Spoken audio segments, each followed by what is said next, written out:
up and I stay clean. Break the ice for my dime things. Head to toe my nice things.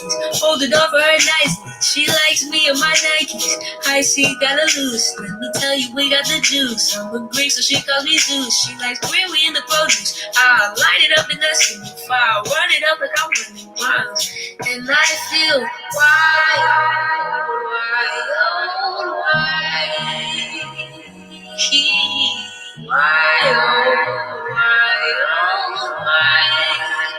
When I got people in my deep, paying to the beat, asking who I'm seeing, got a man again ID. Hispanics, Europeans, talking to Norwegians. Swear I must be fluent in the lies that I am speaking. I party every weekend, champagne in the deep end. Even on a Sunday, we still party while he's preaching. I'm waking up ambitious, hair full of secrets. If I should ever die, I want a pyramid in Egypt. And I'm the realest. It's alright to be jealous. Feeling so angelic, spiral stairway to heaven. Yeah, I just can't be modest. I'm a goddess straight to velvet. It's not my fault, I'm super duper fly. I just can't help it.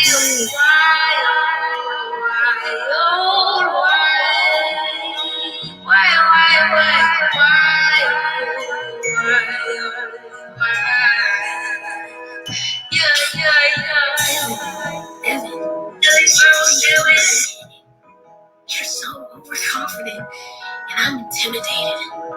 Well, how else would you expect my big, fat, juicy brain to fit into my skull? I have to have a bit of a nugget that you can understand. And that's alright, I think. Yeah, that's alright. I think. That's alright.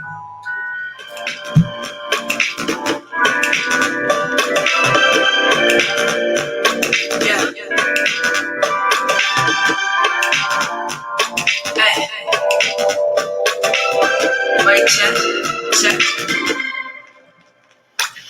One time to the left, let me catch my breath, just walked into the conversation. I'm a star, but I feel like a constellation. In my city, the time lady so bad with me. Climb with me, get high with me, get fly with me. And I'm nice with the mic for real. The head bop, you ain't gotta think twice for real. Don't get better than this. This that feel good, yeah, this that feel good. You don't get better than this. And I bet I got a couple words I can break it down. I deliver with diligence, definitely digging it. I'm my only competition, and I'm definitely killing it. Getting money, so I'm putting a bill. I give life up, my looks is the kill. I don't need to be in the line, cause I got a vibe of my own. And I know you feel it, I don't need to be in the limelight, cause I got a vibe of my own. Welcome back to another live episode of the Guide Live B2B Jam Session. Hope you're well. This happy Friday afternoon for some of you all, evening for others. If you're tuning in from Oakland, California, show some love in the comments. Shout out to Oakland. Jonathan Martinez, what's up? What's up, man? It's good to have you on live with us, man. Today we have a really amazing guest, man, that I believe you're going to be super excited to talk with. One, it's my phenomenal friend, Prem Kumar, who's also joining us again. He is the CEO of Humanly.io, who is one of our leading partners at Guys. So shout out to Humanly. Much love to them. They are dominating the HR space as usual. But today we also have a special guest with us who we're really, really excited to actually dive deep on a really powerful discussion. And she is actually the author of a recent book that just came out called Own Your Greatness, Overcome Imposter Syndrome, Beat Self-Doubt, and Succeed in Life. And we're going to be talking about a variety of things on how to manage imposter syndrome in the workplace, especially if you're a person of color, the psychology of remote work, creating equitable organizations, and 3 skills that we believe are really essential for what we consider is inclusive leadership. Lisa Orbe-Austin, she is a doctor, she is a leader, and she's a phenomenal human being from everything I've gathered from watching her YouTube videos and hearing her talk. And she's actually the partner as well as co-founder, and I believe the CEO with her husband of Dynamic Transition Psychological Consulting, which is a licensed psychological firm that's providing career and executive coaching services to emerging mid-career and C-suite professionals. C-suite professionals, y'all. So if you're a CEO, a senior manager, and entrepreneurs who want to advance in their careers, management, and gain the leadership skills necessary to survive. And I'm super excited to talk with her. Prem and I know her personally because we've had conversations with her in the past, and we think she's going to give us a masterclass and thoughts on how do you really develop those leadership skills to thrive in a remote era. With that said, Prem, Dr. Lisa, what's up? Hi, how are you? Hey, Tim, thanks for having us. Yes. How are you all holding up today? Doing good. It's been a busy day, but it's been good. Yeah. Friday. I mean, Friday, and I'm so excited it's Friday because I feel as if Friday is the best time to have this type of conversation that we're having. Relax, everyone's casual. It's not a big of a deal, right? And more importantly, we're going into the weekend right after. Yes. Dr. Lisa, I introduced you, but I would love for you to share a little bit more about your background, how long you've been doing the work that you do. Sure. So I've been doing it for about 15 years in private practice. I think initially when my husband and I started the practice, it was, kind of much more of a traditional private practice where we did do career and organizational work, but it was much more focused on other things like relationships and anxiety. And then the 2008 crash hit, like right after we opened our business, and all the psychotherapy clients fell away. And what stayed was the career and organizational clients who wanted to think about transition, wanted to think about their leadership, wanted to think about how to kind of take their career to the next step. And that's how the real kind of foundation of our practice was birthed, was through the crisis and sort of what then sort of manifested after that. So talk to me a little bit about, so you've gone through that crisis and you're currently working with clients through a current crisis. Yep. Right? So share a little bit about what have been some of the things you've been seeing with the clients that you're working with in terms of how they're adapting to remote work. Well, I mean, I think that it happened to us, very, very suddenly. It wasn't like, it's different to choose remote work and then decide this is what you want to do as a lifestyle versus like this is what everyone has to do. So I think a lot of people were in shock in the very beginning and sort of feeling like, oh, this is not going to last long. I just got to figure some temporary solution because a lot of my clients have children and other things, and it's really hard to put together. And then I think, it started to seep in that this was going to be a lot longer, and then more structural things had to come into place to kind of keep this consistently, doable. Like, it's really difficult. This is not just a traditional work from home experience. You're also managing all kinds of other things that you wouldn't typically manage in a remote work situation, kids, parents, all kinds of other, sometimes illnesses that come up in the middle of it. So it's quite a tricky dynamic situation. And I think, it's been a very intense kind of period for many people. So. Yeah. Prem, you're a father, Prem, and, we're both also running a company, startups. Prem, share a little bit about kind of how you've been balancing remote work, brother. Yeah, I know it's tough. My house is loud, so I actually had to drive over to my previous company's office here, so I got a quiet spot for the podcast. But yeah, no, it's definitely been a shift. I think as Lisa mentioned, so our company was remote from the beginning, so it wasn't as drastic of a shift. But it's really, I feel in some cases it's kind of created some disparities where some roles, some people in certain areas have an easier time shifting to remote work, others don't. Even just from like a communication style standpoint, like I think people that are better at written communication, oftentimes in the workplace in person can be drowned out if they're not as good at verbal communication. But now that's flipped around, so it's really interesting to see some of the changes to how we communicate. But yeah, no, it's been interesting doing a lot of calls from my car, like parked in my garage to get to. And that's the next normal, right? That's the now. And recently Google actually shared that they are not, for example, going back until next year, 2021, which essentially means they're not going back at all into the office until the foreseeable future. So it seems that we're going to be in this current climate for quite some time. Dr. Lisa, I want you to share a little bit more about your book that you recently just came out with, On Your Greatness. What inspired you to write it now? And it really focuses around imposter syndrome, self-doubt, and how to succeed in life, which I feel as if you're launching it, it's coming out at a perfect time, given what's going on. But what inspired it, and why do you think that the world needs it now? Well, I mean, I think it's interesting to ask that question because when people ask me what inspired it, it's sort of tricky because it wasn't really inspired in that way. It actually, my publisher reached out to me because I had been writing in the area, and they were like, we want to do this book on imposter syndrome. We think you'd be the great author for this book. And so it was through that it got birthed. It's like sort of our previous writings are things that we were out saying things in the world, and they sort of felt like we would be great authors for this book on imposter syndrome. And it felt very synergistic for us because this is a population we've been very much interested in for a really long time. And our practice had been largely focused on people who struggle with imposter syndrome. And so the idea for us around writing the book was like, we don't want to write a book about, like, there's been not a ton, but it's several books written about sort of like the theory and the ideas behind it. We wanted some of that, but we wanted it to be a workbook.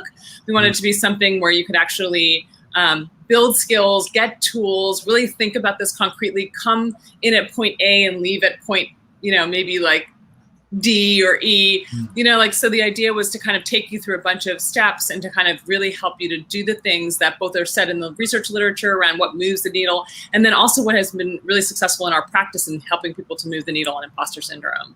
I love that. So, so imposter syndrome is something that I've had mentees that I've worked with and coached, even people in our guide community have reached out to me and said, like, imposter syndrome is something I struggle with every day. Even Prem and I, as executives, we probably often have our own imposter syndromes. We're like, dude, the business sucks. We think we're failing. Like, help, bro. And like, and me and him would laugh about it if we're texting. But what would be some of your 2 to 3 practical things that you think people need to start honing in on, especially in times like this where it's in a remote setting, you're not visible to your boss or your manager? How do you manage imposter syndrome in this climate?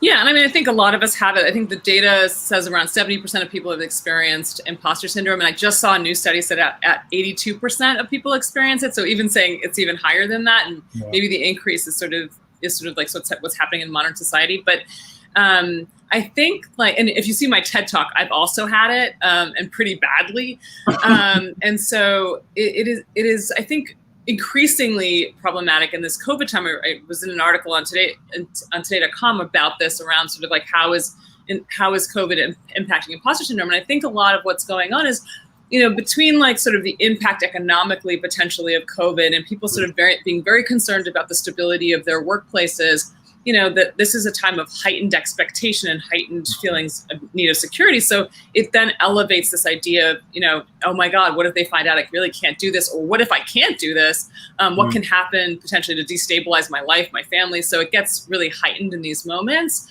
And there's a lot of, some places are doing well, like unlike the 2008, recession, where it sort of like blanketly hit everyone pretty straight. Everyone sort of got hit.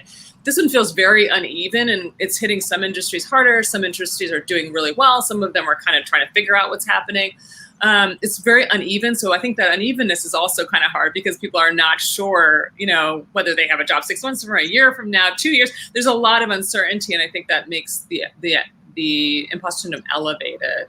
Yeah, no, that's so powerful. That's so powerful. Want to show love to Jonathan Martinez, who says, I need this book now. Let me get it now. So shout out to Jonathan for that. Shout out to Sade, who's saying, woo, woo. Shout out to Sade.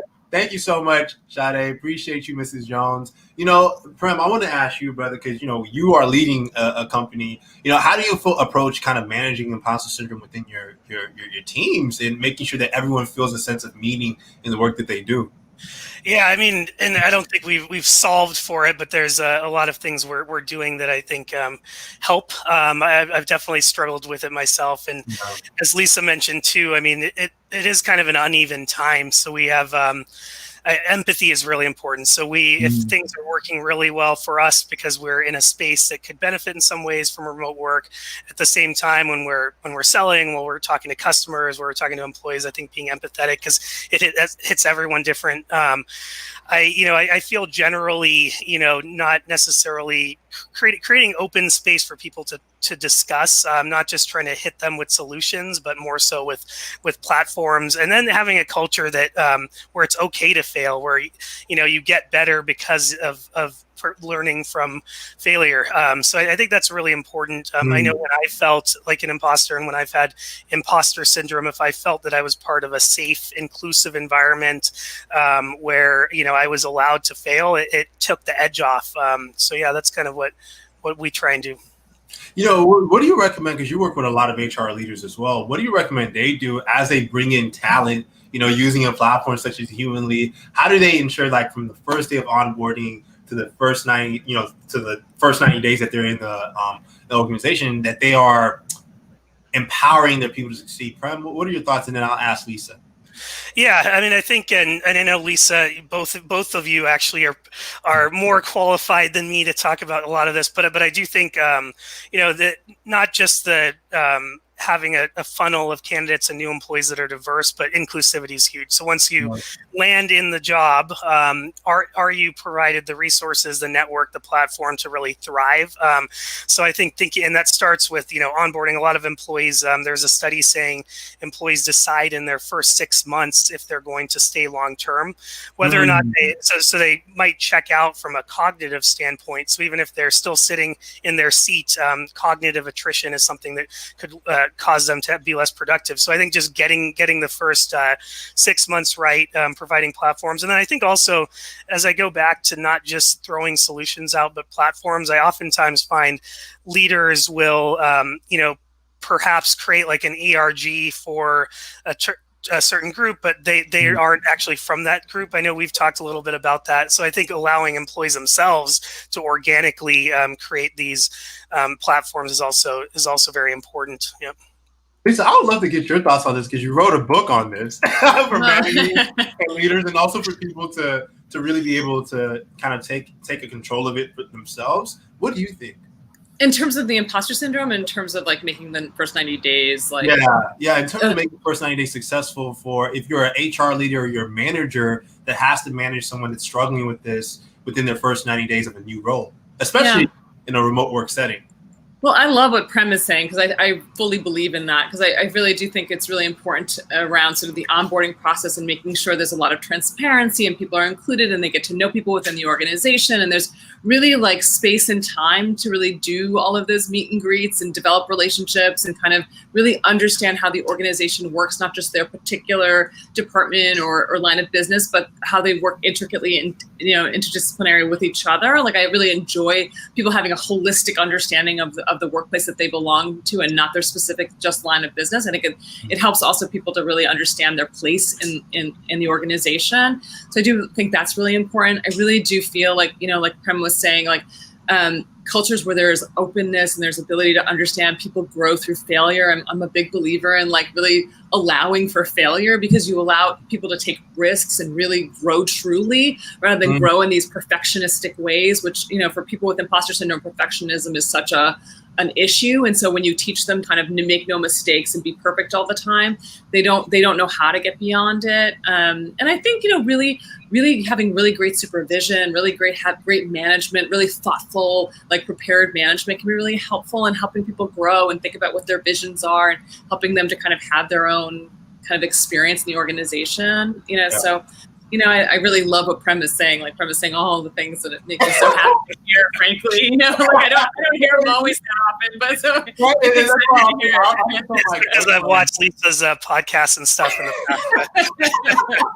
That's why personally I always tell my exec friends, I know my friend Prem, if you have any organizational issues with how you're designing your organization, talk to my buddy Prem, or even talk to me, because we're trying to do what we can best and we learn from each other. I think it's so powerful what we're talking about now, given the current situation where there's so many people, as you mentioned, Lisa, with families who are trying to manage, okay, how do I take care of my family, but also work remotely, and then making sure that I'm, delivering outcomes for our team, our organization.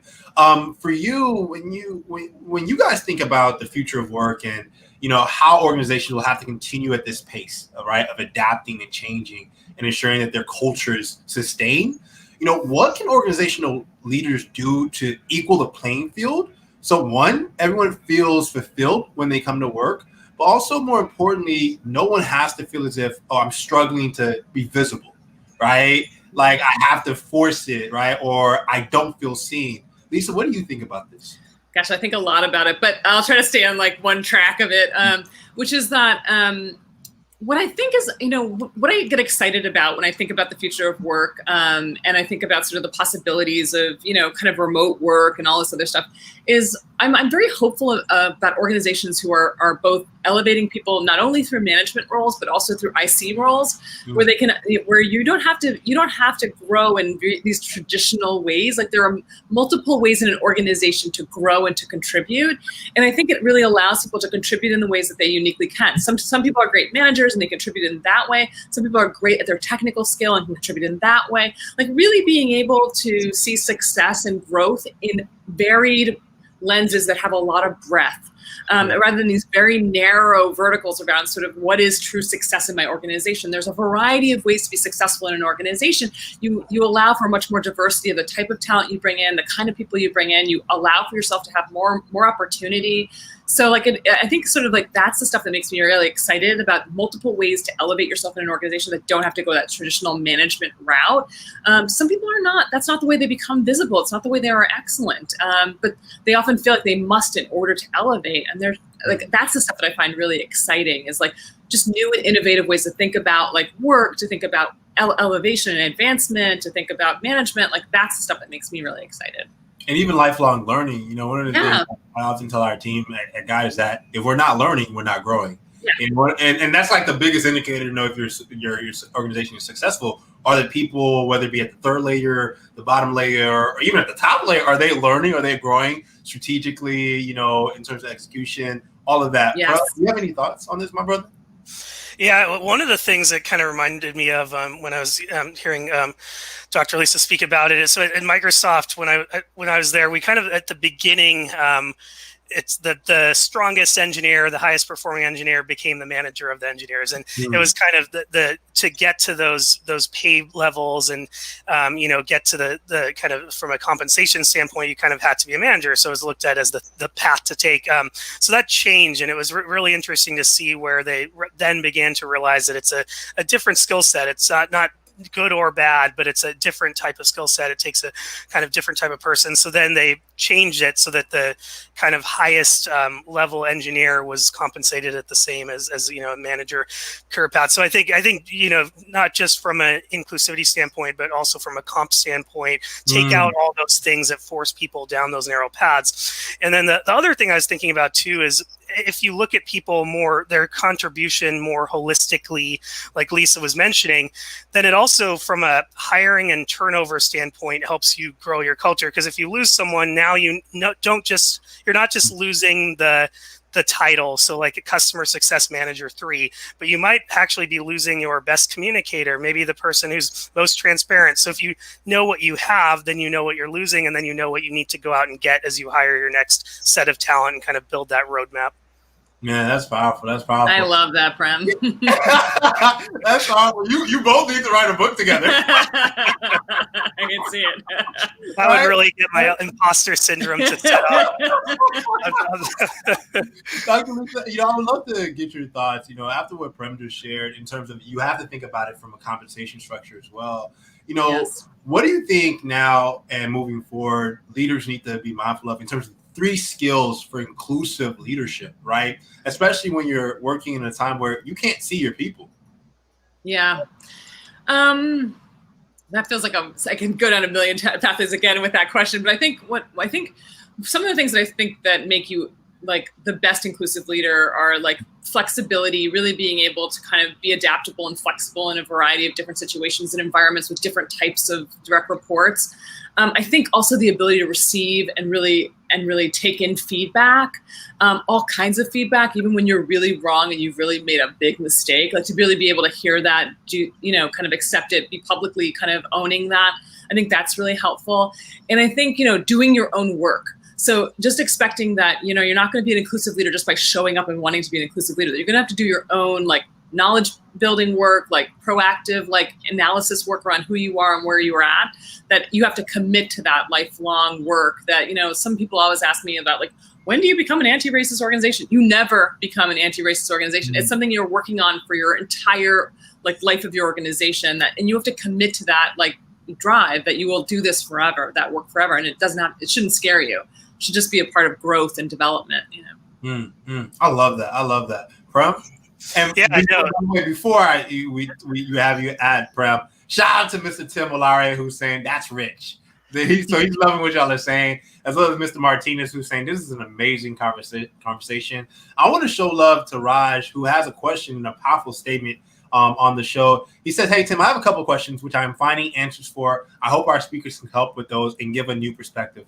Possibly how one should address the question of leaving prior workplace with or without serving a notice period, and if it was due to toxic environment." Lisa, I'll have you. You probably face this a lot. Did you see my TED Talk? Is that where he's asking me that question? Because if you haven't seen my TED Talk, I did leave my job with no notice, and in a pretty dramatic way, because it was a toxic work environment. My boss was pretty toxic. And so, it's a really good question. And I'll tell you that it really depends on the situation. And that's it feels like a cop-out answer, but it is sort of important. It is contextual. And so, when I went on that first interview to get that next job, someone asked me, "So what happened at your last job?" And it was tricky because it was part of the same institution. I was interviewing. It was a large university. It was another university within that system. So it was pretty easy to go and to do your homework to figure out what had happened. So I was like, look, I can kind of create some kind of really glossy answer, or I could be honest here because it's probably going to be pretty evident pretty quickly. And I was honest, and I took a risk in being honest about what had happened, because you do take a risk, because one of the things that's problematic oftentimes in interviewing is when you hear somebody talk negatively about their previous boss, because you think, oh, if they talk negatively about them, I'm next. And so, but in some cases, that's what happened. And so it's really hard. So I really try to talk about sort of what had happened and then what I was learning from it and how I was growing, and tried to talk about it in a positive way for me. But I kind of knew that she was going to find out, because actually, to even give you further detail, her best friend was a member of that department, so I knew she was going to know. So I just had to be honest, because it was going to be dangerous for me. But I think it's important to kind of really, if you're going to share, you can share sort of about sort of the bigger picture, what you're learning, how you're growing, what's next for you. You focus on sort of that, the forward movement, as opposed to the past. So I would encourage you to probably do that. I was in a very unique circumstance, and so it forced me to have to tell the exact truth, because they were going to find it out anyway. But it's really about how you frame it, and and spinning it toward what you're learning and what's positive about it moving forward. I love that, Lisa. By the way, if you're just joining us, we're talking to the amazing Prem Kumar and Lisa Orbe-Austin about how do you think about the psychology of remote work in addition to managing your imposter syndrome in a remote work setting. And Prem, I want to ask you, do you have anything to add to what Lisa just shared in terms of how do you leave when you're in a toxic environment? Because we've all been there. I've had some really horrible bosses in my past. And one of the biggest things I've done is, if you can't change your environment, leave your environment. That's what I have to tell people. So Prem, what would be your thoughts, brother? Yeah, so definitely think it sometimes has to come up, and it's appropriate to bring it up, as long as you're kind of focusing, like Lisa mentioned, on the future and not sounding like you're dwelling on it. On the flip side of it, I think there's also opportunities to ensure you're not entering a new toxic environment by asking questions, setting expectations. I've definitely had some bad situations. I'll name one good one. My previous company, Tiny Pulse, when I had the interview, I had told the CEO that, my goal next is to start my own company. I'll probably do it in the next 2 to 3 years. And I think that expectation setting and maybe asking questions like that in the interview and seeing how people react can help you determine if the employer is truly invested in your success going forward, and not just what you can give them, but what you're going to get in return.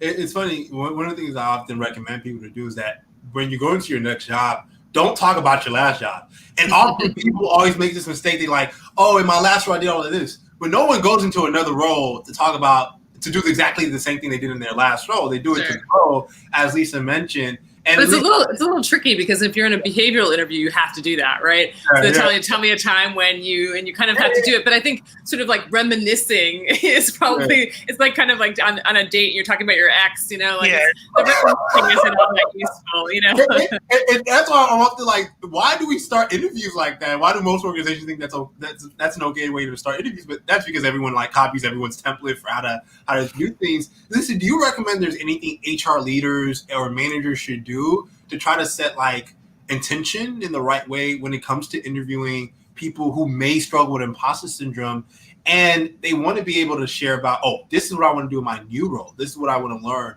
Is there any way for them to kind of create that safe and inclusive space?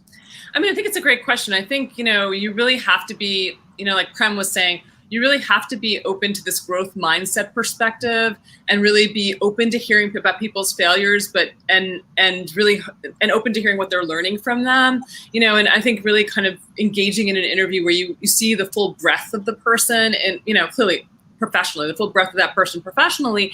And you think about sort of what they can contribute more than just that line of business, but what other assets they're going to contribute to your organization that may be beneficial that you have a blind spot to because you're so caught up with the technical skills. I really think it's like not looking for the perfect person, right? Not looking for the perfect, looking for somebody who feels holistically right for that organization and has, and feels like a good fit, and to watch and be careful of your blind spots around fit being like, oh, they look just like me, or they are just like me, or they, that kind of fit, as opposed to, we need somebody who's a good communicator, who's really, kind of very open around X or Y or Z, but actually, like you were saying earlier, not engaging in all this templated interviewing, but really thinking about what you need holistically and then developing the interview questions around those concepts. Brother, I feel like you want to say something here, brother. No, I agree with what was just said. I think generally I tend to, hire based on strengths versus lack of weakness. So, if you're seeking out those strengths, you might find that, hey, maybe this person's really good at this or really good at that. But a lot of interviews are done based on just finding, a lack of weakness, and then you might get someone that maybe isn't going to, be a great fit for your organization. Yeah, no, that's powerful. That's powerful. Want to show love to one of our comments.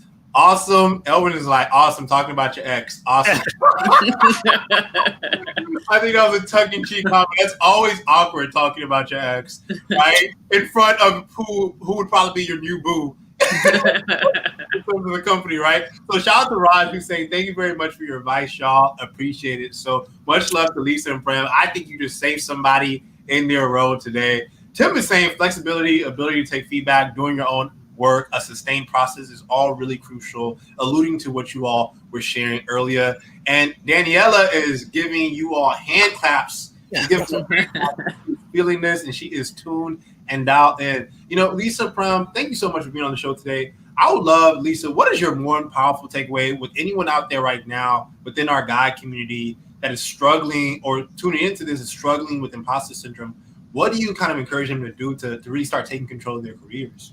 So I'll steal something from my husband. It's like his infamous quote, which is like, if you work as hard for yourself as you do for others, you're going to be unstoppable. So that is like our mantra is like, work for yourself in the way that you would work for somebody else. And it's like, you're just going to bring so much to the world, Yeah. Prem? Yeah, no, I agree with that. And I also always say too, as you kind of think about your current job and your next one, the best way to get that next opportunity is just do a really good job with your current one, even if it includes overcoming things like imposter syndrome. Yeah. Lisa, where can people find out more about your new book? Do you have a website? Sure.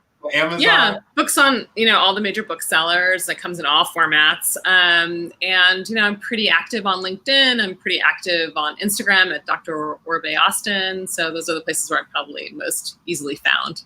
And we have shared her LinkedIn profile in the comments so you all can check it out. In addition to that, her book title is out now. It's on Amazon. She shares a lot of great content about it on LinkedIn. Lisa's a rock star on LinkedIn, over 200,000 followers, super, super active. So make sure you check her out. And as always, Prem is on LinkedIn as well. So if you want to learn more about Human Lead and learn more about the solution that they're providing to help you improve your candidate experience from top of the funnel to engagement, definitely check them out on humanlead.io. Prem, Lisa, it was truly an honor having you all on. Prem and I do these every month, but Lisa, we can have you on back for another episode. I would love to. You guys are amazing. This was so much fun. We appreciate you. So I'm going to cap you all off to a really nice slow jam by the Chicago kid called Getaway. All right, y'all. Preach. Thank you. Peace. Bye. Bye, y'all. You got me flying on this one for you. Oh, it fucking feel like Vegas. When I'm freaking you, baby, yes, You gave me my hand in the swing, ooh, yeah. When we fuck, you feel like Vegas. When I'm freaking, yeah.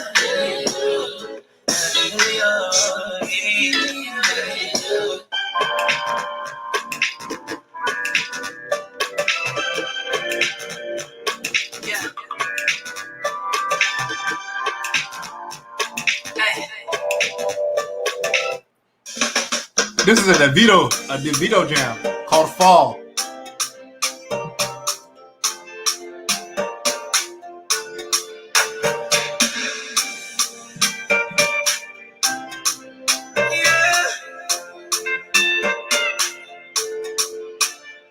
Money follow you, banana follow you, brother follow you, cause I'm in love with you.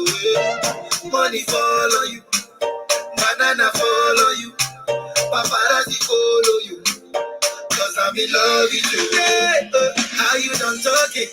Tell me, baby, how you done talking? Yeah, how you done talking? Tell me, baby, how you done talking? Yeah, how you done talking? Tell me, baby, how you done talking? Yeah, how you done talking? Tell me, baby, how you done talking? Yeah. I don't wanna be a player no more. Yeah, I don't wanna be a player no more. Cause my guys call me Cristiano, Mr. Ronaldo, I'm on Nintendo.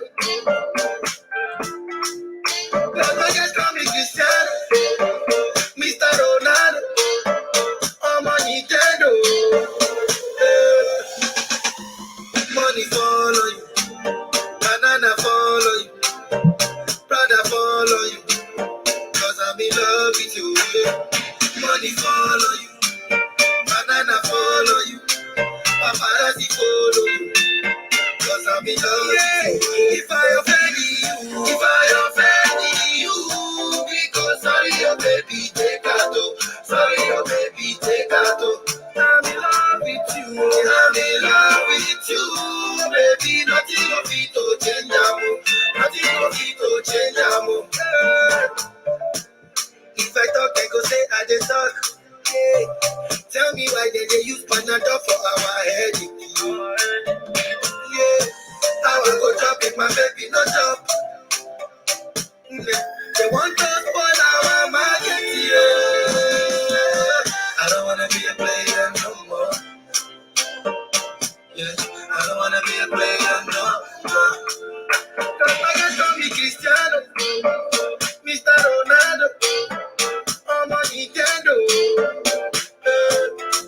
Cause my guys call me Cristiano, Mr. Ronaldo, I'm on Nintendo. Money follow you, banana follow you, brother follow you, cause I'm in love with you. Money follow you, banana follow you, papa.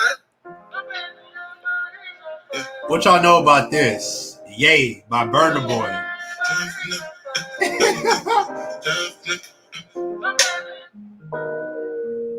Let's skip it.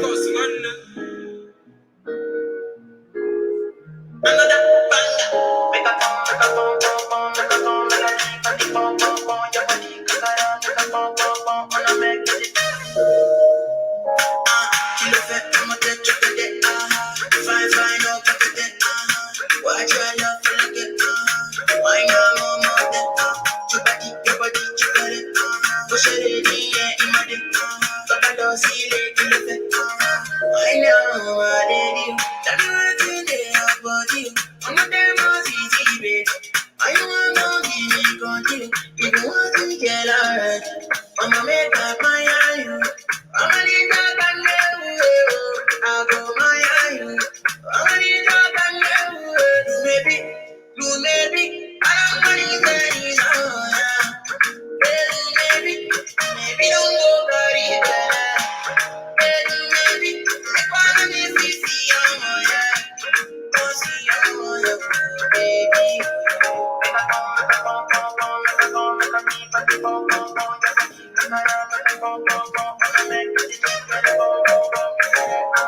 Fine, yeah. Make nobody do fine boy like this. So. If I guess you want to, I go vex. Okini nafia, okini baby, okini name, plenty on you. Okini nafia, okini baby, okini name, plenty on you. Talk them out, give you up. Where I'm out, turn up. Messi, I get oh yeah, kalanga money, joya, shade joya, take a wallet, patapa. I'm a sexy mama, come follow me for my joya. I'ma make up my you. I'ma need dog and you. I go my you. I'ma need dog and you. Maybe, I don't need any maybe, don't go die better. Maybe, all this is yeah. Go see baby.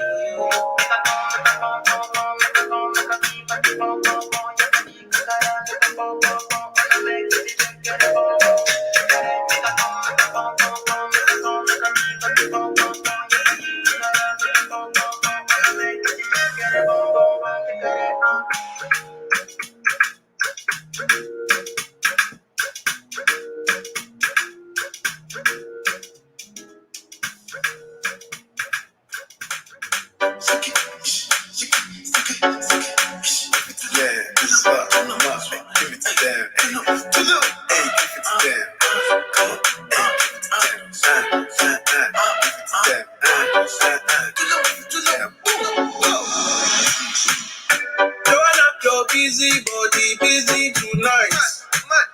Joanna, begging on the door me tonight. Joanna, your busy body giving me life, oh, hey life, hey. How you do me like Joanna, Joanna? How you do me like Joanna, Joanna? How you gonna do me like Joanna, Joanna? Hey Joanna, Joanna? Ay ay ay. Hey, how you gonna play me like Drogba? How you gonna do me like Drogba? Oh, DJ Drogba. Hey, DJ Drogba. Joanna, your busy body, busy tonight. Joanna, breaking on the door me tonight. Joanna, your busy body giving me life, oh, hey life, hey. How you do me like Joanna, Joanna? How you do me like Joanna, Joanna?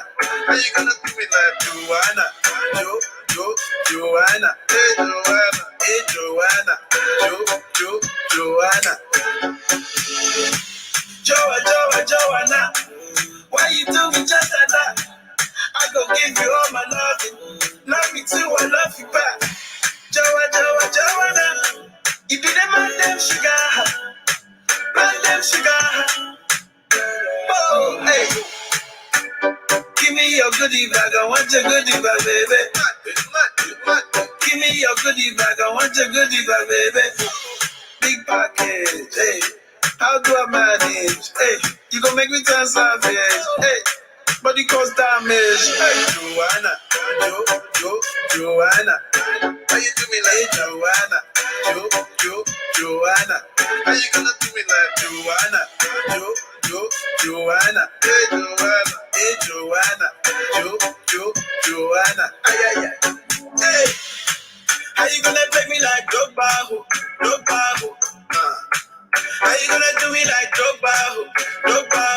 Oh, DJ Drogba.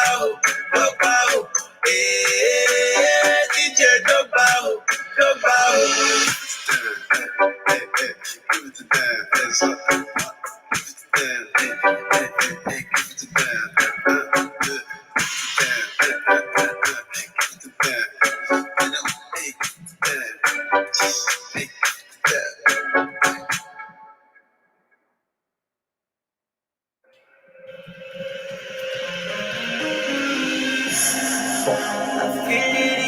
my soul and alone.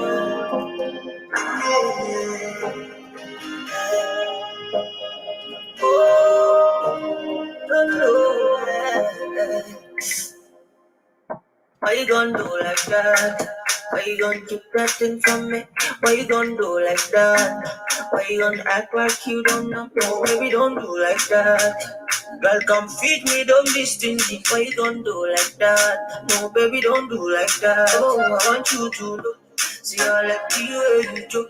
I don't sabi do the dance. Sweet like it's you go, baby, you know. So you can't, no be small. Tori Milo shake again, let's go.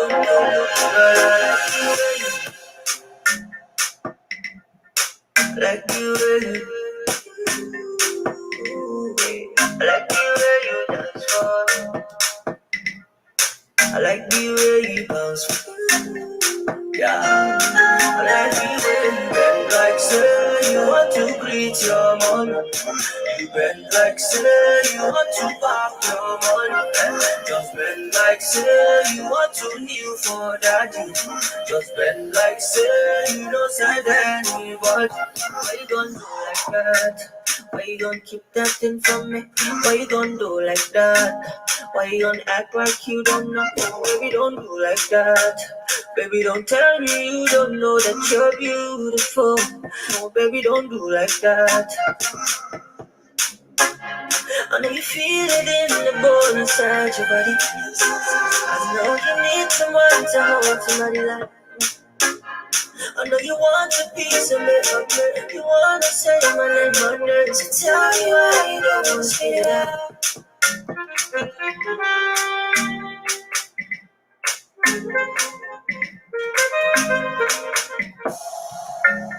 I know you feel it in the bone inside your body. So tell me why you don't spit it out. Why you gon' keep that thing from me? Why you gon' do like that?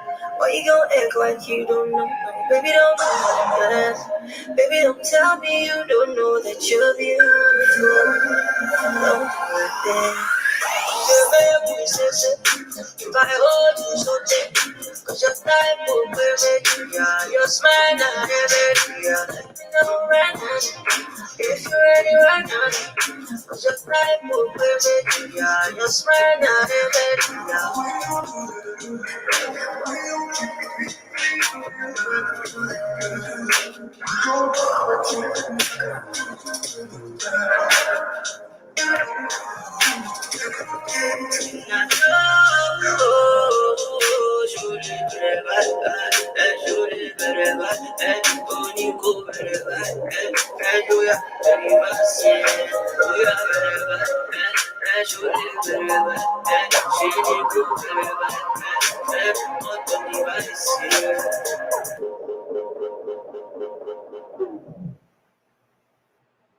I can feel that you're scared. I am scared, so let's be scared so I can fight. Who do I fight? Not myself. Thank you all so much for tuning in to this live episode of the Guy B2B Jam session. Make sure you definitely connect with Prem Kumar, my lovely, lovely partner and co-founder in arms in the movement that we're building, Humanly.io and Guide. The movement is brewing. Definitely check out their solution if you work within the HR tech landscape, or if you are interested in really up-leveling your candidate experience and you're a small to medium business owner. In addition to that, please check out the work that Lisa Orbe-Austin is doing in terms of helping people pretty much break through their imposter syndrome. She recently launched her book. Please check it out. It's called, once again, Own Your Greatness, Overcome Imposter Syndrome, Beat Self-Doubt, and Succeed in Life, which is something that everyone wants to do. With that said, if you want to be on a future episode of the Unleashing the Future of Work, A Guide live podcast, please check out utfow.com, utfow.com. All right. If you are interested in being on a future episode, we're always looking for amazing guests to be on. Literally, we're always looking for guests. And especially if you're in Oakland town, let us know because we want to definitely put you on our platform so you can lead your platform and movement.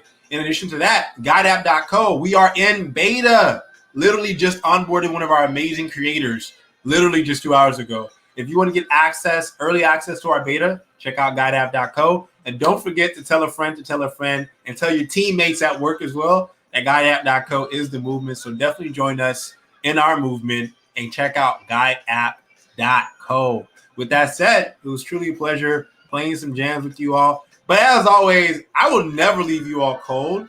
And I'm going to tune out to this lovely, lovely jam by the lovely Cleo Soul. But before I do that, I want to say I wish you all a great weekend. Enjoy yourself. Take care of your family. Take care of yourself. Take care of your hustle, whatever you're doing, whatever you're building, whatever movement you're leading. But more importantly, take care of your mind. Take care of your mind and stay inspired. As always, y'all, peace, love, and abundance. All right, y'all.